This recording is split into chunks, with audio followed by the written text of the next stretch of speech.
चलिए, good morning students. तो last class जब हमने पढ़ी थी तो हमने वहाँ पर chemical properties of haloalkanes खत्म कर दिया था पूरा, है ना। आज से अब हम शुरू करेंगे केमिकल प्रॉपर्टीज ऑफ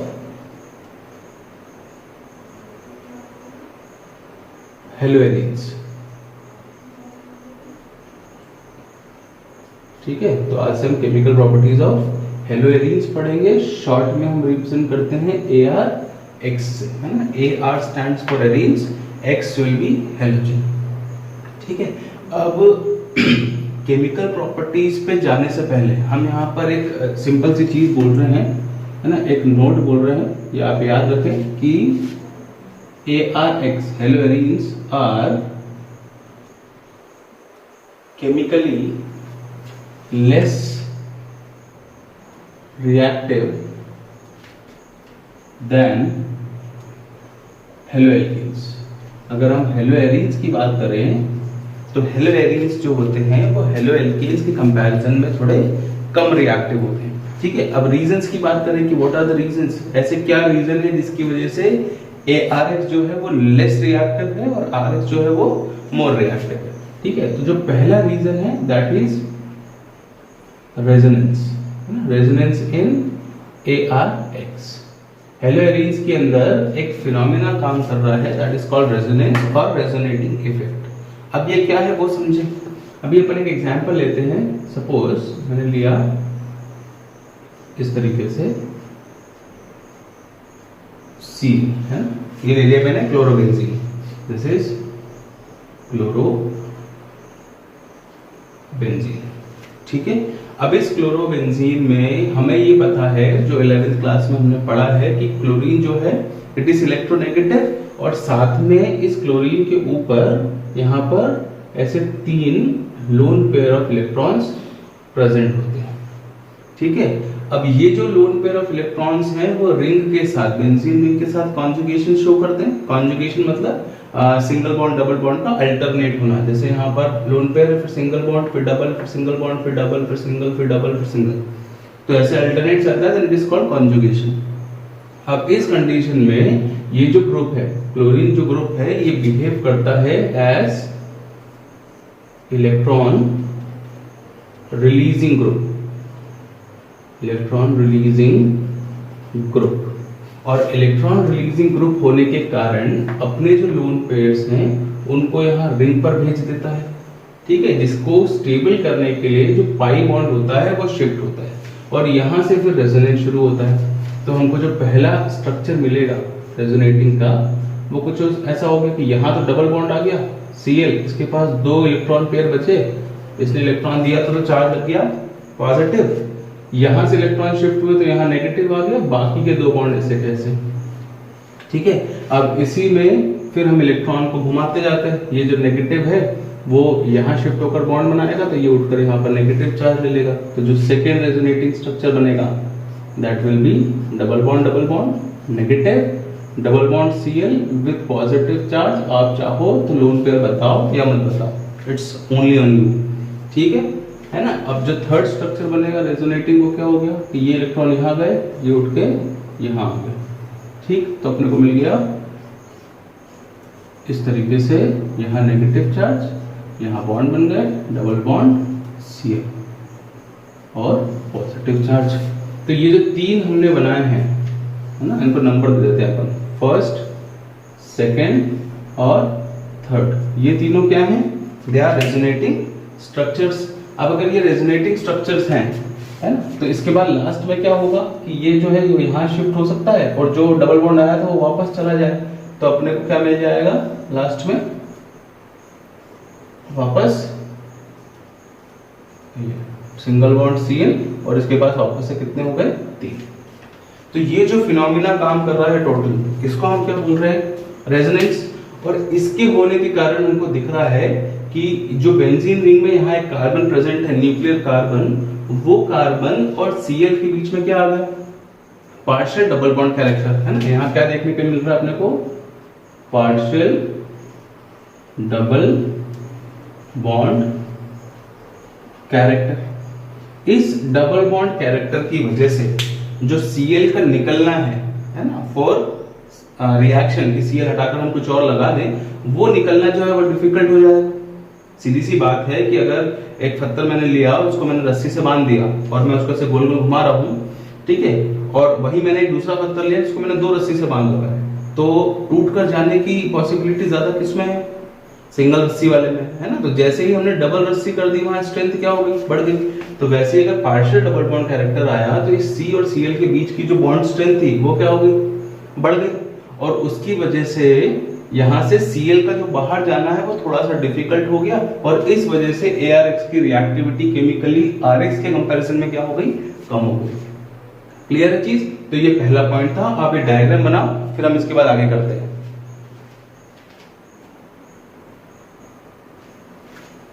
चलिए अब सेकंड पॉइंट देखते हैं क्या है ना। तो फर्स्ट हमने बोल दिया रेजोनेंस की बात कर ली।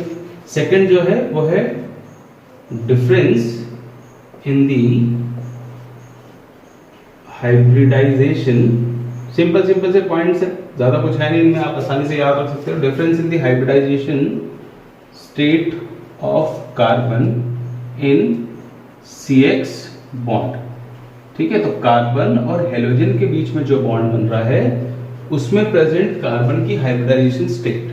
ठीक, अब अगर मैं RX की बात करता हूं, है ना, और अगर मैं इसी को कंपेयर कर रहा हूं ArX के साथ, तो RX जो है वो क्या है? ऐसा कुछ है ना, ये X हो गया, यहां पर H भी आ सकते हैं और कोई बड़ा ग्रुप भी हो सकता है। वहीं अगर मैं ArX की बात कर रहा हूं तो क्या है? कुछ ऐसा है, यहाँ एक C है और उससे X जुड़ा हुआ है और बाकी जगह भी C है, तो वो मैंने अभी बनाया नहीं है। ठीक है, अब इस कंडीशन में अगर हम देखें तो अल्काइल हैलाइड में जो C होता है इट इज sp3 हाइब्रिडाइज्ड। इसका हाइब्रिडाइजेशन क्या होता है? sp3। ठीक, वहीं अगर हम बेंजीन रिंग के कार्बन की बात करें तो हाइब्रिडाइजेशन होता है sp2। इसको याद रखने के लिए आप सिंपल रख सकते हो, वो कार्बन जिसके अराउंड सिंगल बॉन्ड होते हैं वो sp3, वो कार्बन जिसके पास डबल होते हैं वो sp2, और वो कार्बन जो ट्रिपल बॉन्डेड हो जाएगा that will be sp। Clear है चीज, है ना। अब इस कंडीशन में अगर हम देखें तो हमने बोला कि RX के अंदर जो कार्बन है that is sp3 hybridised, ArX में जो कार्बन है दैट इज sp2 हाइब्रिडाइज्ड। और अगर कंपेयर करें तो ArX के अंदर S कैरेक्टर जो है वो ज्यादा है, मोर S कैरेक्टर। ठीक है, S कैरेक्टर जो है वो क्या हो गया? ज्यादा हो गया। वही चीज अगर हम यहां बात करें तो यहाँ S कैरेक्टर क्या है? कम है। यहाँ P कैरेक्टर क्या है? ज्यादा। सिंपल सा कंसेप्ट है, यहाँ P के 3 है, यहाँ P के 2 है। ठीक है, अगर हम टोटल कैरेक्टर 100% मानते हैं ऑर्बिटल का, तो यहाँ S का सिर्फ 25 है और P का 75 है, लेकिन यहाँ बढ़ गया। तो जैसे जैसे S कैरेक्टर बढ़ रहा है इलेक्ट्रोनेगेटिव नेचर भी बढ़ रहा है। इलेक्ट्रोनेगेटिव, इसको ऐसा लिख लेते हैं अपन कि कार्बन becomes more electronegative। ठीक है, जो कार्बन होगा वो ज्यादा इलेक्ट्रोनेगेटिव हो गया। अब अगर इस कार्बन की इलेक्ट्रोनेगेटिविटी बढ़ गई है तो इस बॉन्ड पे प्रेजेंट इलेक्ट्रॉन्स को, कार्बन जो है बॉन्डेड इलेक्ट्रॉन्स को ज्यादा ताकत से होल्ड करके रखेगा, और जब ज्यादा ताकत से होल्ड करके रखेगा तो इस X का निकलना थोड़ा सा डिफिकल्ट हो जाएगा, बिकॉज X को जब बाहर जाना है तो नेगेटिव चार्ज लेकर बाहर जाना है। क्लियर है चीज, समझ में आ गई है ना। हमने क्या बोला कि जैसे जैसे हाइब्रिडेशन sp3 से sp2 और sp पे जाता है वैसे वैसे S कैरेक्टर जो है वो बढ़ता है।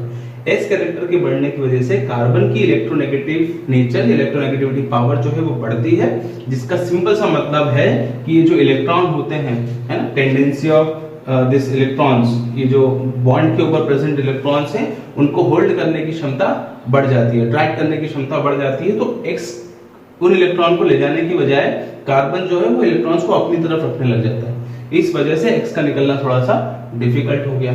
इसी पॉइंट से रिलेटेड हमारा थर्ड पॉइंट है ना। सेकंड पॉइंट में हमने बोला है difference in the hybridization state of carbon. ठीक है, जिसमें हमने ये देख लिया कि कार्बन जो RX के केस में है वो sp3 है, और कार्बन जो ArX के केस में है वो sp2 हो गया। ठीक है, तो फर्स्ट था रेजोनेंस, सेकंड हो गया हाइब्रिडाइजेशन स्टेट ऑफ कार्बन। ठीक है, जिसमें हमने बात कर ली दोनों की, sp3 की भी और sp2 की भी, और क्या होता है वो भी देख लिया।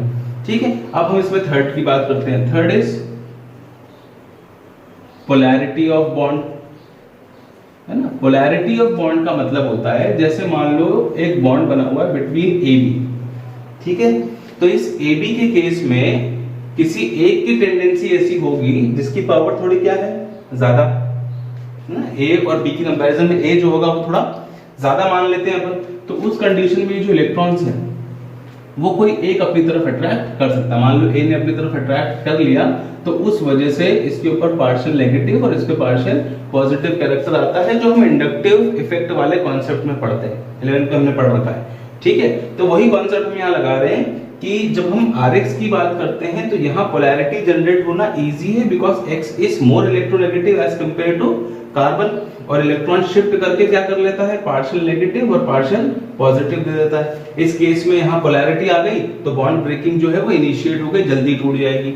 वही चीज अगर हम यहाँ बोल रहे हैं तो हमने बोला कि S कैरेक्टर जब बढ़ा तो कार्बन जो है वो ज्यादा इलेक्ट्रोनेगेटिव हो गया। दैट मींस ARX के केस में जब कार्बन और X के बीच में बॉन्ड है इस तरीके से, है ना, यहाँ पर बेंजीन वाला जो कार्बन है वो पूरा होगा, मैं इसको ऐसा बना देता हूँ, ठीक है, ये पूरा ऐसा है ना, वो X ऊपर की जगह मैंने साइड में लगा लिया, ठीक है। इस कंडीशन में हम बोल रहे हैं कि इलेक्ट्रॉन जो है वो X की तरफ नहीं जा रहे हैं बिकॉज S कैरेक्टर बढ़ने की वजह से कार्बन की नेगेटिविटी बढ़ गई और कार्बन जो है वो इन बॉन्डेड इलेक्ट्रॉन्स को होल्ड कर रखकर अपने पास रख रहा है। उस वजह से जब X की तरफ नहीं जा सकते, शिफ्टिंग नहीं हो सकती, तो चार्ज जनरेट नहीं हो सकता ऐसा पार्शियल नेगेटिव पार्शियल पॉजिटिव। इसीलिए ARX के केस में जो बॉन्ड की पोलैरिटी है वो रिस्ट्रिक्ट कर जाती है, वहां पोलैरिटी नहीं हो सकती, ठीक है। तो सेकंड पॉइंट जो था डिफरेंस इन हाइब्रिडाइजेशन और पोलैरिटी, ये एक दूसरे से रिलेटेड है ना। डिफरेंस में भी हमने वो बोला कि इलेक्ट्रोनेगेटिविटी बढ़ती है तो कार्बन जो है वो इलेक्ट्रॉन्स को होल्ड करके रखता है, X के जाने की टेंडेंसी कम हो जाती है तो रिएक्टिविटी कम हो गई। पोलैरिटी में भी हमने ये बोला कि बॉन्ड की ब्रेकिंग तब आसान हो जाती है जब वो पोलर हो जाता है बाय नेचर या चार्ज जनरेट कर लेता है, उसके लिए किसी एक को नेगेटिव होना बहुत जरूरी है। और यहाँ हम बोल रहे हैं कि अगर X को बाहर निकलना है तो नेगेटिव होना पड़ेगा ताकि इलेक्ट्रॉन लेकर चला जाए, लेकिन क्योंकि कार्बन के अंदर S कैरेक्टर बढ़ रहा है तो वह इलेक्ट्रॉन को अपनी तरफ होल्ड करके रखता है और X को जाने नहीं देता, इस वजह से उसकी भी रिएक्टिविटी क्या हो गई, कम हो गई। तो ये 3 पॉइंट अभी हमने बोले, क्लियर है। आप इतना करें, उसके बाद हम 4th और 5th पॉइंट की बात करते हैं कि क्या है।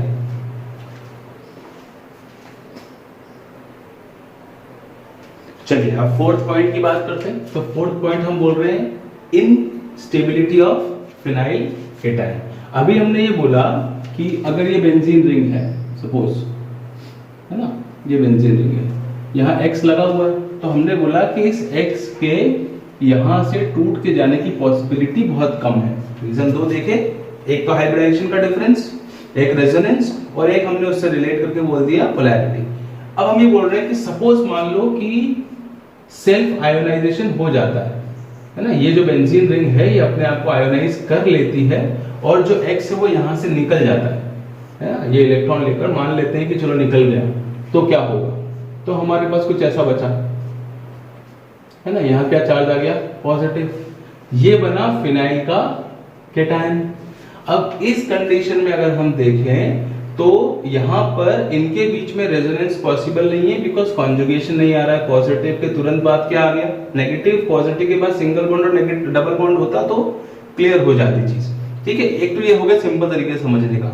अब इसका कॉन्सेप्चुअल अगर रीजन की बात करें कॉन्सेप्ट के हिसाब से कि क्या होता होगा, तो हम ये बोल रहे हैं कि यहाँ वाला जो कार्बन है ना, इस कार्बन का जो sp2 हाइब्रिडाइज्ड ऑर्बिटल है वो ऑर्बिटल फिनाइल रिंग के या बेंजीन रिंग के p ऑर्बिटल के ऊपर परपेंडिकुलर है। इस वजह से जो फिनाइल कैटायन होता है वो क्या हो जाता है, अनस्टेबल, है ना। तो हम रीजन क्या बोल रहे हैं, ये रीजन आप लोग याद रखें, ये अगर ऐसा आता है तो अपन वहां लिख सकते हैं क्या कि the sp2 hybridised orbital of carbon having positive charge is perpendicular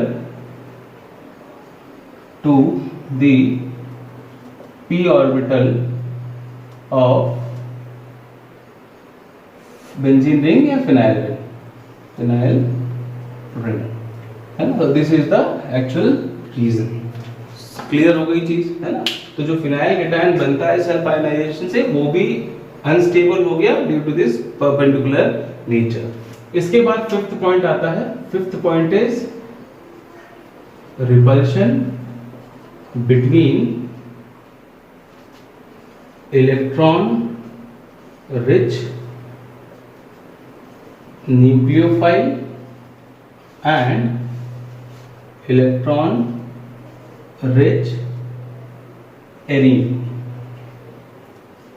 ठीक है, इसमें कुछ ज्यादा है नहीं समझने के लिए, बिल्कुल सिंपल सी चीज है कि अगर मैं ये बोल रहा हूं कि ये बेंजीन रिंग है मेरे पास, बेंजीन रिंग है, तो मेरे को मालूम है कि डबल बॉन्ड है, दैट मींस कि जो इलेक्ट्रॉन डेंसिटी है रिंग के ऊपर वो क्या है, ज्यादा है ना। तो ये हो गया electron rich species.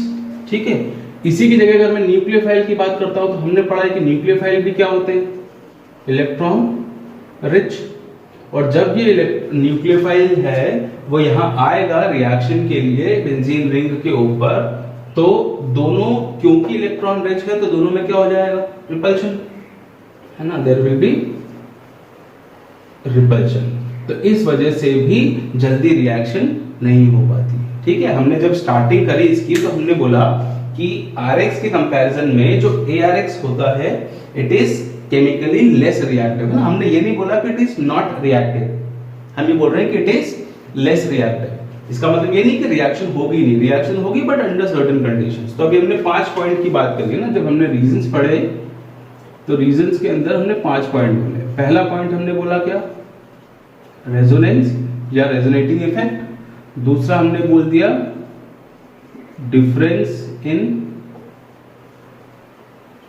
Hybridisation state. ठीक है, तीसरा हमने बोल दिया था क्या, पोलैरिटी ऑफ बॉन्ड। ठीक है, चौथा हो गया था क्या, इन स्टेबिलिटी ऑफ फिनाइल केटाइन। और पांचवा हमने बोल दिया क्या, repulsion between electron rich species, है ना। तो ये 4 रीजन हो गए, है ना, क्यों या किसके लिए, कि ARX is less reactive than RX, है ना। इसके एक्सप्लेनेशन मैंने आपको बता दी। तो ARX RX के कंपैरिजन में लेस रिएक्टिव क्यों है, उसके 5 पॉइंट। रेजोनेंस, कार्बन के हाइब्रिडेशन स्टेट में डिफरेंस, पोलैरिटी ऑफ बॉन्ड का ना होना, इनस्टेबिलिटी ऑफ फिनाइल केटाइन का, और repulsion between electron rich species. Clear है। तो यहां पर हमारे जो रीजंस हैं वो खत्म होते हैं। अब यहां से हम रिएक्शन शुरू करते हैं। ठीक, तो आप इतना नोट करें। चलिए, तो हम हेलोएरीन्स की फर्स्ट रिएक्शन ले रहे हैं, दैट इज न्यूक्लियोफिलिक सब्स्टिट्यूशन, जो हमने हेलोएल्केन्स में भी पढ़ा था। ठीक है, यहां पर पहली रिएक्शन है रिप्लेसमेंट बाय हाइड्रोक्सिल ग्रुप। अब जब हम हाइड्रोक्सिल ग्रुप से रिप्लेस करते हैं तो पीछे जब हमने किया था तो फॉर्मेशन ऑफ अल्कोहल हुआ था, यहां पर हो रहा है फॉर्मेशन ऑफ फिनॉल, है ना। यहाँ क्या बन रहा है, फिनॉल। तो रिएक्शन कुछ ऐसी हो गई कि हमने लिया बेंजीन रिंग, ऊपर ले लिया X या Cl, ये हो गया chlorobenzene.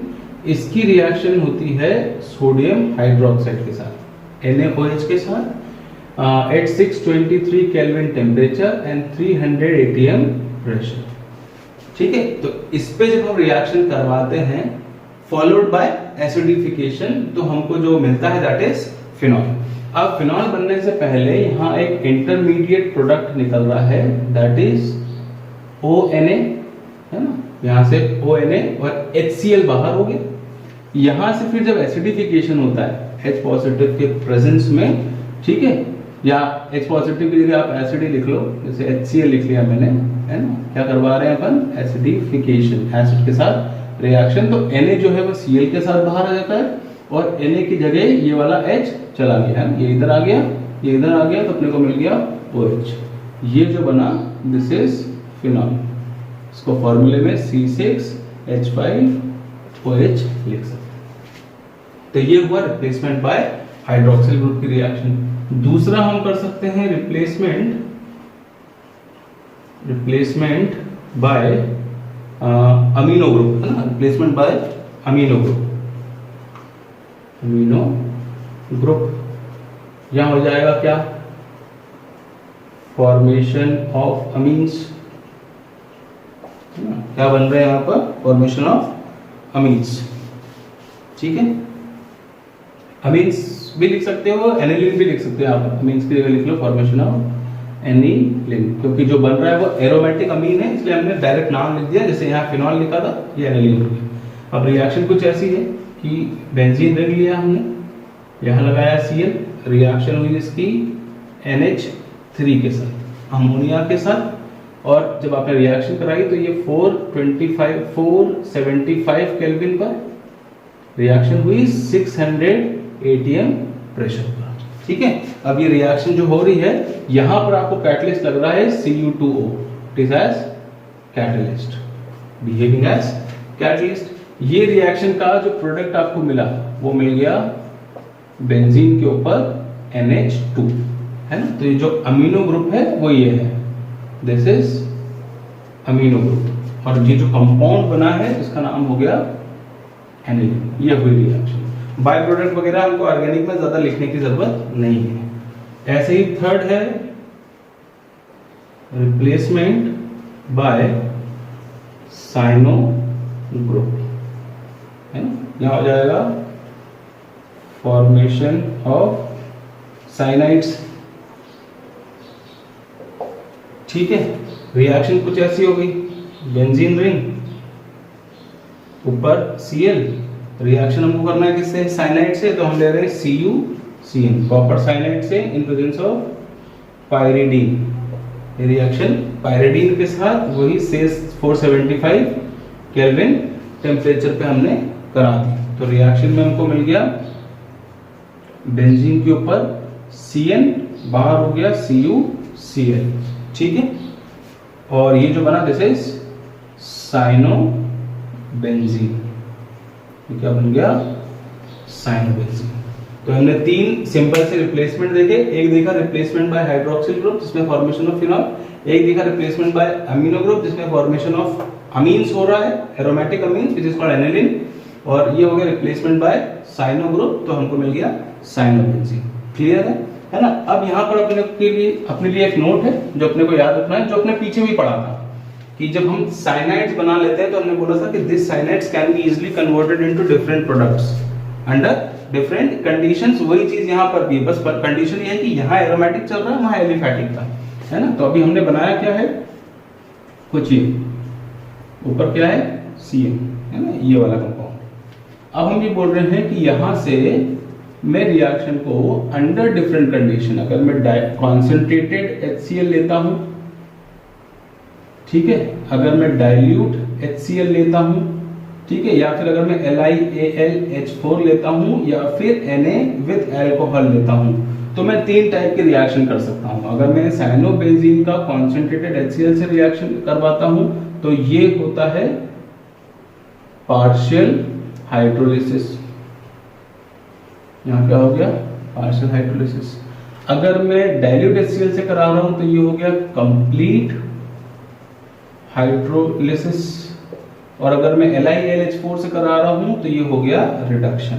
Product will be same जो हमने किस में किए थे, एलिफैटिक वाले केस में, RX वाले केस में वही प्रोडक्ट बनेंगे, सिर्फ क्या होगा यहां पर जो बेंजीन रिंग है उसकी वजह से एरोमेटिक कंपाउंड्स आएंगे, दैट्स इट। क्लियर है। तो आप ये कंप्लीट करें, उसकी इसके प्रोडक्ट बनाएं।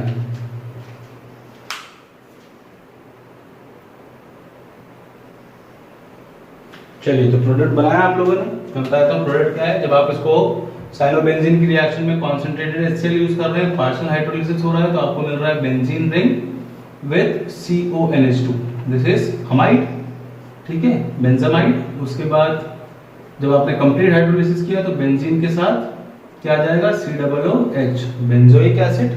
और जब आप इसका रिडक्शन कर रहे हैं in presence of reducing agent, तो आपको मिल गया CH2NH2, है ना, अमीन वाले कंपाउंड। ठीक है, तो ये रिएक्शन हुई। सेम प्रोडक्ट वहां था, बस बेंजीन रिंग हटकर R लग रहा था, यहाँ पर भी R, यहाँ पर भी R, कोई चीज बदली नहीं। क्लियर है चीज, है ना। तो ये तो हमने बात कर ली कि न्यूक्लियोफिलिक सब्स्टिट्यूशन रिएक्शन में हम क्या क्या एग्जांपल्स बता सकते हैं। हाइड्रोक्सिल से हमने सब्स्टिट्यूट किया, अमीनो ग्रुप से किया और साइनो ग्रुप से किया, ठीक है। अब यहाँ पर एक इंपॉर्टेंट चीज है, अभी तो हमने सिंपल ये बोल दिया कि जब हमारे पास एक बेंजीन रिंग था जिसके ऊपर एक हेलोजन था और उसका अगर मुझे सब्स्टिट्यूशन कराना था, है ना, with the help of a nucleophile, तो वो हो गया। जैसे अभी हमने क्या लिया एग्जांपल, कुछ ऐसा लिया कि ये बेंजीन रिंग था, यहाँ पर X था, यहाँ पर मैंने एक न्यूक्लियोफाइल लिया, सब्स्टिट्यूट कराया, तो मुझे रिएक्शन में कुछ ऐसा मिल गया। बेंजीन रिंग ऊपर आ गया कौन, न्यूक्लियोफाइल, और X नेगेटिव बाहर हो गया। ये एक जनरल रिएक्शन है, ठीक है। अब हम ये बोल रहे हैं कि अगर इस बेंजीन रिंग की पोजीशन पर, है ना, ये जो पोजीशन है इसको बोलते हैं ऑर्थो, ये जो हो गए दिस इज पैरा, ये जो हो गए दिस इज मेटा, और यहां पर भी सेम, ये क्या है मेटा और ये क्या हो गई ऑर्थो।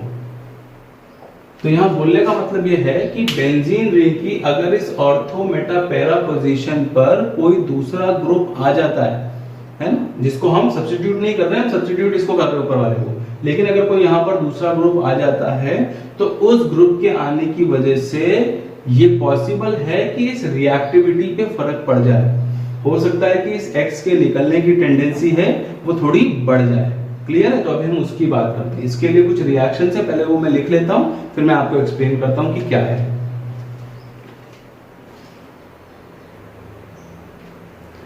चलिए, तो मैंने यहां कुछ रिएक्शंस लिख दी हैं।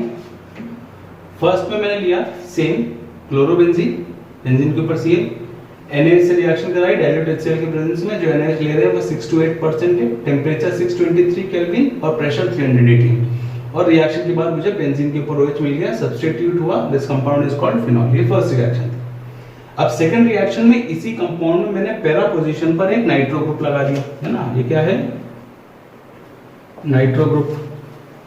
अब नाइट्रो ग्रुप लगाते ही जो टेम्परेचर था वो 623 से डिक्रीज होकर 443 केल्विन हो गया, ठीक है। डाइल्यूटेड HCl था, प्रेशर 300 लगा था, यहाँ नॉर्मल प्रेशर पे हो रही रिएक्शन 15% NaOH के साथ, तो रिएक्शन से मुझे पैरा नाइट्रोफिनॉल मिल गया। पोजीशन बतानी है तो 1, 2, 3 और 4, इसी को आप लिख सकते हो 4 नाइट्रोफिनॉल, ठीक है, ये बना। सेम जैसे मैंने यहाँ किया था, तो मैंने यहाँ एक ऑर्थो पे भी नाइट्रो ग्रुप लगाया, पैरा पे भी लगाया, तो एक्वस NaOH से टेम्परेचर 443 से फिर डिक्रीज होकर 368 हो गया केल्विन, और डाइल्यूटेड HCl में रिएक्शन हो गई, तो 2 और 4 पे, तो 2, 4 डाइनाइट्रोफिनॉल मिल गया, ठीक है।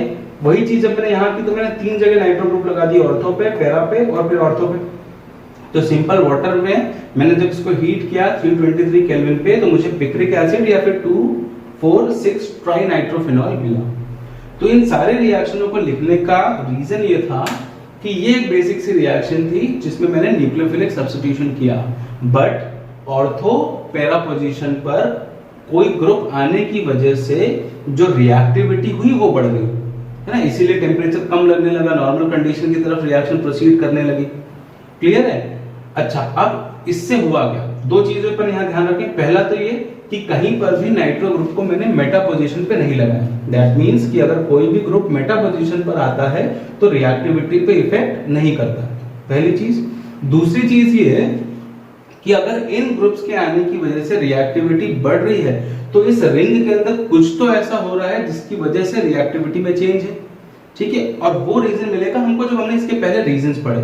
रीजन में हमने पढ़ा था एक रिपल्शन वाला पॉइंट कि इलेक्ट्रॉन रिच न्यूक्लियोफाइल और इलेक्ट्रॉन रिच एरीन्स के बीच में रिपल्शन होता है। अब जैसे ही आप कोई ग्रुप यहाँ इंट्रोड्यूस कर रहे हैं ऑर्थो और पैरा पे, तो ये ग्रुप कुछ ऐसा ग्रुप है जो रिंग पे प्रेजेंट इलेक्ट्रॉन डेंसिटी को कम कर देता है।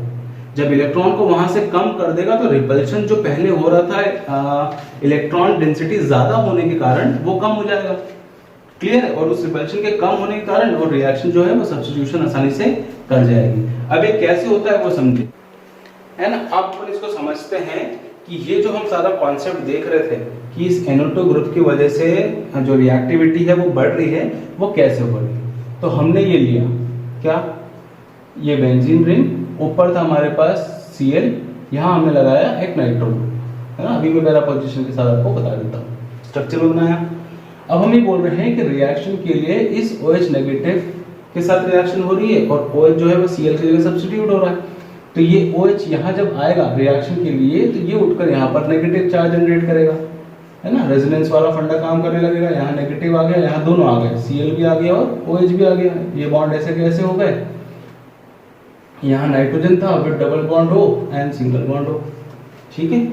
अब यहाँ से रेजोनेंस आगे बढ़ने लगेगा। ये नेगेटिव जब यहाँ आएगा तो ये उठकर इस कार्बन पे नेगेटिव चार्ज देगा।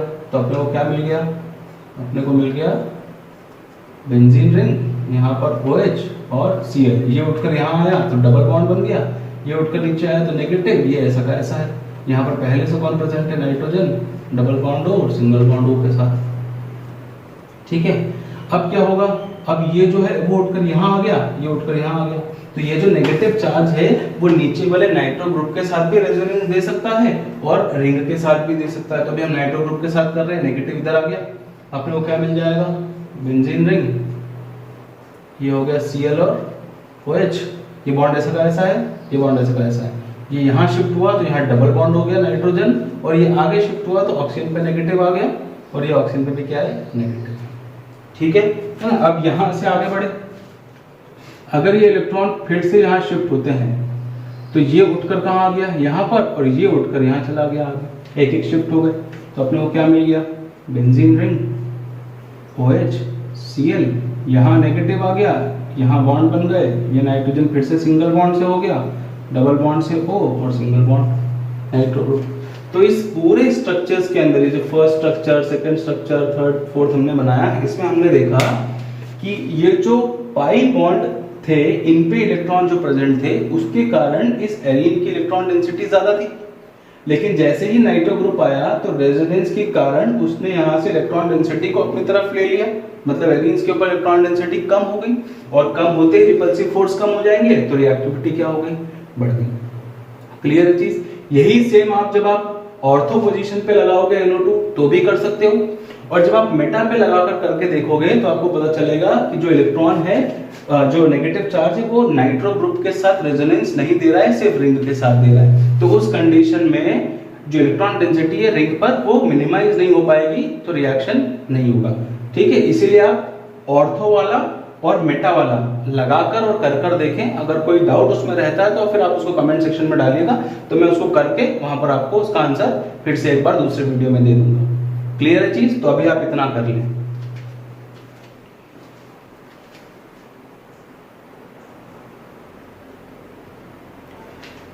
चलिए, तो फर्स्ट रिएक्शन हमने यहां खत्म कर दी, है ना, that is nucleophilic substitution in haloarenes. 3 देखे थे, सब्स्टिट्यूशन बाय हाइड्रोक्सिल ग्रुप या रिप्लेसमेंट बाय हाइड्रोक्सिल ग्रुप, फिर रिप्लेसमेंट बाय अमीनो ग्रुप, उसके बाद replacement by cyano group. Cyanides में एडिशनल प्रोडक्ट और कैसे कौन कौन से बन सकते हैं, किन कंडीशंस में, वो देख लिया। उसके बाद कोई ग्रुप अगर मेटा, पैरा या ऑर्थो पोजीशन पे आता है तो क्या इफेक्ट कर सकता है, वो हमने देख लिया, ठीक है। अब यहां से हम सेकेंड रिएक्शन ले रहे हैं, that is reaction with metals. Second हो गया हमारा रिएक्शन विथ मेटल्स, ठीक है ना। अब इसमें 4 रिएक्शन है अलग अलग मेटल की। पहला तो हो गया रिएक्शन विथ मैग्नीशियम Mg, है ना। लगभग वही चीजें हैं जो हमने पहले पढ़ी थी, है ना, इसके पहले वाले टॉपिक में। तो अगर मैं बेंजीन रिंग ले रहा हूं इस तरीके से X के साथ और रिएक्शन मैग्नीशियम से कर देता हूं ड्राई ईथर में, तो मुझे मिल जाएगा क्या, वही ग्रिग्नार्ड रिएजेंट एरोमेटिक कंडीशन में। ये हो गया MgX, ठीक है। अगर आप यहाँ Cl लगाते हो तो वहां Cl, यहाँ Br लगाते हो तो वहां Br। ये पहली रिएक्शन है। दूसरी रिएक्शन है रिएक्शन विथ लिथियम Li, ठीक है। तो ये रिएक्शन मान लो हम ऐसे कर देते हैं, ये हो गया हमारा Pr। इसकी रिएक्शन में 2 Li से करी in presence of dry ether, ठीक है। तो यहाँ से एक Li जो है वो एक Br को ले जाएगा और एक Li सब्स्टिट्यूट हो जाएगा, तो मुझे मिल गया इस तरीके से Li प्लस LiBr। ये कंपाउंड मिला हमको, है ना, फिनाइल लिथियम बना। जो कंपाउंड है दिस इज फिनाइल लिथियम, ठीक है। इसी तरीके से थर्ड रिएक्शन है reaction with Na, that is sodium. ठीक है। अब यहाँ सोडियम से जो हम रिएक्शन करा रहे हैं ये दो टाइप की है। पहली रिएक्शन जो है उसको हम बोलते हैं फिटिक रिएक्शन, FITTIG, फिटिक रिएक्शन। जैसे इससे पहले हमने वुड्स रिएक्शन पढ़ी थी, बस वैसे ही है, बस थोड़ी सी चीजें यहाँ पर हम बदल रहे हैं ना। फिटिक रिएक्शन में हम बोल रहे हैं कि ये बेंजीन रिंग है विथ X, इसके रिएक्शन दो सोडियम के साथ एक और बेंजीन रिंग, ये आ गया हमारा, ये रिएक्शन होगी है ना। सेम इसमें ड्राई ईथर, तो यहाँ से दोनों X और दोनों Na क्या हो गए, बाहर हो गए, और दोनों रिंग जो है वो आपस में जुड़ गई। इस तरीके से बाहर हो गया 2NaX। क्लियर है। ये रिएक्शन को बोला फिटिक। सेम है वुड्स जैसी, बस वहां पर दो RX थे, यहाँ पर दो ARX है। ठीक है। इसी तरीके से सेकंड रिएक्शन है that is Wurtz Fittig reaction. अब वुड्स रिएक्शन हमने देख ली, फिटिक रिएक्शन देख ली, अब आ गया वुड्स फिटिक रिएक्शन जो बिल्कुल सिंपल सी है कि एक हम ले रहे हैं RX, दो सोडियम, और एक हम ले रहे हैं ARX, तो दोनों X दोनों सोडियम के साथ बाहर, और यहाँ पर हमारा AR जो है वो R के साथ जुड़ गया, बाहर हो गया 2NaX। R की जगह आप कोई कंपाउंड रख सकते हो, AR की जगह आप बेंजीन रख सकते हो, बेंजीन रिंग रख सकते हो। तो ये तीन रिएक्शन में करी, reaction with magnesium, reaction with lithium और रिएक्शन विद सोडियम। ठीक है। रिएक्शन विद लिथियम में हमने ग्रिग्नार्ड रिएजेंट बना दिए, मैग्नीशियम में ग्रिग्नार्ड रिएजेंट, लिथियम में हमको फिनाइल लिथियम मिल गया, और सोडियम के साथ फिटिक रिएक्शन और वुड्स फिटिक रिएक्शन है ना। अब लास्ट जो होती है fourth, that is reaction with copper powder है ना। तो कॉपर पाउडर के साथ यहाँ पर हम रिएक्शन है। ठीक है। इस रिएक्शन का एक नाम भी है, इस रिएक्शन को बोलते हैं उल्मान रिएक्शन, ULLMALL, उल्मान रिएक्शन। ठीक है। जैसे वुड्स रिएक्शन थी, फिटिक रिएक्शन थी, वैसे ही उल्मान रिएक्शन होगी। ये भी सेम है इसी की तरह, बस यहाँ सोडियम हटाकर हमने क्या कर दिया, कॉपर लगा दिया। जैसे सपोज मान लो आयोडीन वाला कंपाउंड लेते हैं, ये I है, तो इसका मैं 2 Cu से रिएक्शन कर देता हूँ और I ले लेता हूँ एक और, है ना। ये रिएक्शन मिलने की, तो मुझे क्या मिल गया, डाइफिनाइल, दोनों बेंजीन रिंग आपस में क्या हो गई, जुड़ गई, और बाहर निकल गया Cu2I2। क्लियर है चीज, है ना। तो ये जो रिएक्शन हुई, this are reaction with metals. तो हमने आज इस लेक्चर में दो रिएक्शंस पढ़ ली, एक न्यूक्लियोफिलिक सब्स्टिट्यूशन रिएक्शन, उसके सारे कंडीशंस वगैरह देख लिए, और एक रिएक्शन विद मेटल जिसमें तीन रिएक्शन हमारे लिए इंपॉर्टेंट है, एक फिटिक, एक वुड्स फिटिक और एक उल्मान। क्योंकि नेम रिएक्शन है तो एग्जाम में आने के चांसेस थोड़े ज्यादा हैं। क्लियर है। तो इतना आप रिवाइज करें, और कोई डाउट होता है तो आप उसको कमेंट सेक्शन में डालें, मैं आपको उसका आंसर वहां दे दूंगा। ठीक, चलिए, थैंक यू।